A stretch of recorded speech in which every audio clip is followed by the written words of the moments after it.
Congress party బీసీల పక్షపాతి అని తెలంగాణ ఫిషర్మెన్ కార్పొరేషన్ చైర్మన్ మెట్టు సాయి కుమార్ అన్నారు. హైదరాబాద్ సుందరయ్య విజ్ఞాన కేంద్రంలో ఏర్పాటు చేసిన రజకుల ఆత్మీయ సభకు ముఖ్య అతిథిగా ఆయన హాజరయ్యారు. బీఆర్ఎస్ ప్రభుత్వం బీసీలకు 42% ఉన్న రిజర్వేషన్లను 28% కుదించిందని మండిపడ్డారు. కామారెడ్డి డిక్లరేషన్లో సీఎం రేవంత్ బీసీలకు 47% రిజర్వేషన్లు కేటాయిస్తారని చేసిన ప్రకటన నిజమైందన్నారు. బీఆర్ఎస్ బీజేపీ కలిసి ఒక్క బీసీ నాయకుడిని అధ్యక్షుని చేశారా అని ప్రశ్నించారు.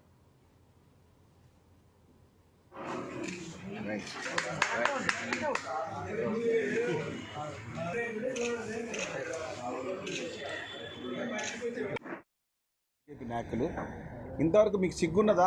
ఒక బీసీ నాయకుడిని వర్కింగ్ పని చేయలేరు. కేటీఆర్ వర్కింగ్ పని చేయడం, కేసీఆర్ ప్రెసిడెంట్. బీసీ ఉన్నటువంటి బండి సంజయ్ బీజేపీ చేసి కిషన్ రెడ్డి చేసింది.